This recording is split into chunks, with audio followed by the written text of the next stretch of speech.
Hello students, आज एक नया टॉपिक पढ़ने जा रहे हैं। लास्ट हमने पढ़ा था विश्व जनसंख्या के बारे में। विश्व जनसंख्या में भी जो हम टॉपिक लेके चल रहे थे उसका नाम था डेंसिटी, घनत्व। घनत्व क्या होता है, क्यों इंपॉर्टेंट होता है, इसके बारे में हमने अध्ययन किया। उसके बाद हमने देखा कि घनत्व के प्रकार कौन कौन से हैं, वो भी इंपॉर्टेंट था एग्जाम पॉइंट ऑफ व्यू से। अब हम बात कर रहे हैं कि विश्व में जो जनसंख्या घनत्व है उसका वितरण किस प्रकार का है। जनसंख्या घनत्व का वितरण किस प्रकार का है, कहां कहां सर्वाधिक जनसंख्या घनत्व पाया जाता है, कहां सर्वाधिक जनसंख्या घनत्व वाले क्षेत्र है, और सबसे कम न्यून जनसंख्या घनत्व का वितरण पाया जाता है। यह हम देखते हैं। हम देखें पूरे विश्व में तो कुछ क्षेत्र ऐसे हैं जहां सर्वाधिक जनसंख्या घनत्व पाया जाता है। विशेषकर हम देखें सिंगापुर की तरफ, एशिया का दक्षिणी पूर्वी जो रीजन है उसमें सिंगापुर रीजन, मलेशिया के दक्षिण में सिंगापुर रीजन, यहाँ लगभग 7,700 प्रति वर्ग किलोमीटर क्षेत्रफल में लोग निवासित हैं, लोग निवास करते हैं। उसके अलावा भी बहुत सारे ऐसे देश हैं, खासकर यूरोपियन कंट्रीज के रीजन ऐसे हैं, यूरोपियन कॉन्टिनेंट के रीजन ऐसे हैं जहां सर्वाधिक जनसंख्या घनत्व देखने को मिलता है। वहीं आप देखें उत्तरी अमेरिका का पूर्वी भाग जहां वॉशिंगटन है, न्यूयॉर्क है, बोस्टन है, ऐसे कुछ रीजन। चाइना में भी विशेषकर बीजिंग, जापान में टोक्यो, भारत में दिल्ली, मुंबई रीजन, कोलकाता रीजन, ऐसे बड़े बड़े महानगर हैं जहां जनसंख्या घनत्व सर्वाधिक पाया जाता है। लेकिन कुछ क्षेत्र ऐसा भी है जहां जनसंख्या घनत्व बिल्कुल विरल है। जैसे फॉर एग्जांपल हम बात करें एशिया के भाग से बात करते हैं, एशिया महाद्वीप में, तो एशिया महाद्वीप में थार का मरुस्थल जो भारत में स्थित है, यहाँ जनसंख्या घनत्व कम पाया जाता है, बहुत विरल है। गोबी का मरुस्थल मंगोलिया रीजन में, यहाँ जनसंख्या घनत्व कम पाया जाता है। सहारा रीजन, अफ्रीका का सहारा मरुस्थल, यहाँ जनसंख्या घनत्व विरल है, कम पाया जाता है। ऑस्ट्रेलिया का पश्चिमी क्षेत्र जहां मरुस्थलीय क्षेत्र है, यहाँ पर भी जनसंख्या घनत्व कम पाया जाता है। तो हम ये देखेंगे इस टॉपिक में कि विश्व में जनसंख्या घनत्व का जो वितरण है वो किस किस प्रकार से। तो फर्स्ट पॉइंट हम बात करते हैं अत्यधिक जनसंख्या वाले क्षेत्र। नंबर 1 हम रखेंगे अत्यधिक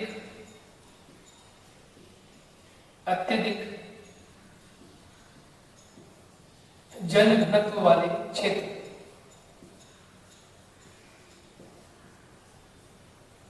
अत्यधिक जनघनत्व वाले क्षेत्र, हम इसमें बात करेंगे कि सर्वाधिक ऐसे कौन से प्रदेश हैं जहां सर्वाधिक घनत्व वाले प्रदेश देखने को मिलते हैं।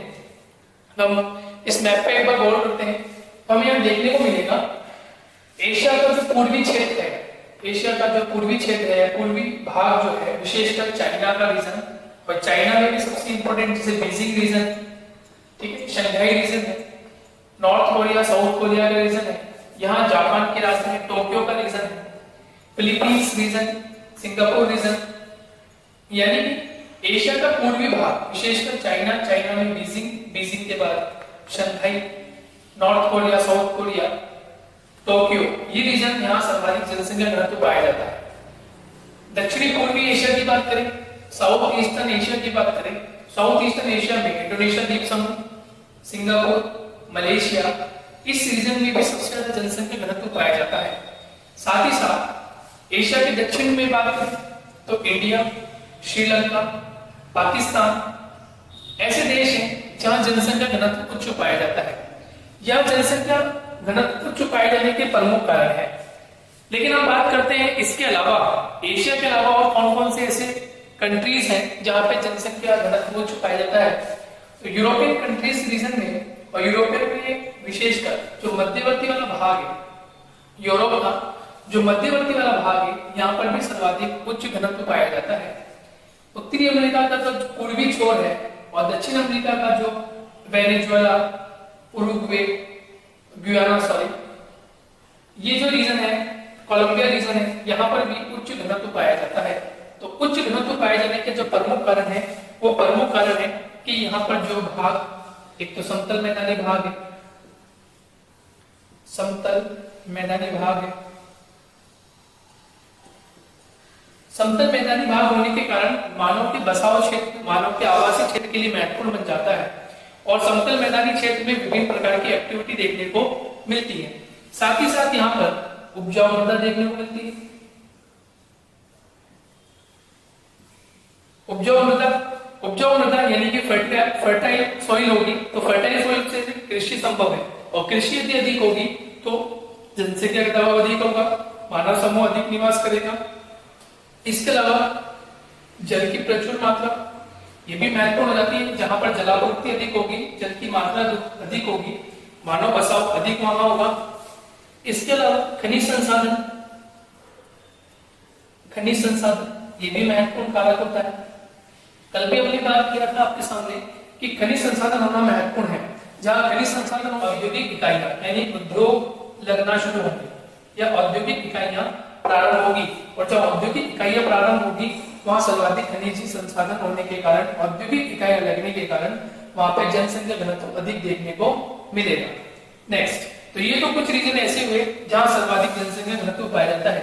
जैसे मैंने अभी आपको बताया कि विशेषकर ध्यान रखें, उत्तरी अमेरिका का जो न्यूयॉर्क रीजन है, वॉशिंगटन रीजन है, उत्तरी अमेरिका, यूरोप का मध्यवर्ती जो क्षेत्र है, यहाँ पर सिंगापुर रीजन है, शंघाई रीजन चाइना में, Beijing region, Tokyo region, Delhi, Mumbai, Kolkata, ये ऐसे रीजन है जहां पर जनसंख्या घनत्व लगभग 2000 से लेकर 4000 प्रति वर्ग किलोमीटर क्षेत्रफल में अधिक पाया जाता है। और ये जो विभिन्न दशाएं हैं, समतल मैदानी क्षेत्र है, उपजाऊ मृदा है, जल है, खनिज संसाधन है, औद्योगिक इकाइयां हैं, इन सभी के होने के कारण अत्यधिक घनत्व वाले क्षेत्र बनना शुरू हो जाते हैं। सेकंड नंबर पर हम लेते हैं अधिक जन घनत्व वाले क्षेत्र। अधिक जन घनत्व वाले क्षेत्र, ये सेकंड पॉइंट रहेगा, अधिक जन घनत्व वाले क्षेत्र। अब अधिक जन घनत्व वाले क्षेत्र में हम बेसिकली देखते हैं कि यहां दक्षिणी अमेरिका का कुछ हिस्सा, दक्षिणी भाग, ये इस कैटेगरी में रखा जाता है। उत्तरी अमेरिका का जो मध्यवर्ती भाग है, ये इस कैटेगरी में रखा जाता है। दूसरी ओर एशिया का कजाकिस्तान, उज्बेकिस्तान, तुर्कमेनिस्तान, ईरान, इस वाले रीजन को भी इसमें शामिल किया जाता है। ऑस्ट्रेलिया का जो पूर्वी भाग है, इसे इसमें शामिल किया जाता है, और अफ्रीका के दक्षिण वाला भाग या मध्यवर्ती भाग को इसमें शामिल किया जाता है, जहां पर अत्यधिक जन घनत्व वाले क्षेत्र में ये शामिल है। यहाँ पे क्वालिटी क्या है, जो हमने पहले बात की उसके जस्ट विपरीत है, यानी कि विपरीत से मतलब कंडीशंस कम देखने को मिलती है। यानी कि यहाँ जो मैदानी क्षेत्र है वो उपजाऊ तो है, लेकिन कम उपजाऊ क्षेत्र रीजन है, जल की आपूर्ति कम है, इसलिए रीजन जो है सर्वाधिक इंपॉर्टेंट बन जाते हैं। तो अधिक जन घनत्व वाले क्षेत्र का आप ध्यान रखें। उसके बाद विशेषकर थर्ड नंबर पर आता है सामान्य जन घनत्व वाले क्षेत्र। सामान्य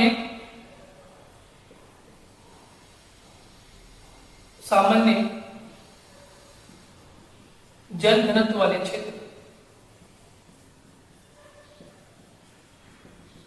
सामान्य जन घनत्व वाले क्षेत्र में जो घनत्व का प्रतिशत होता है वो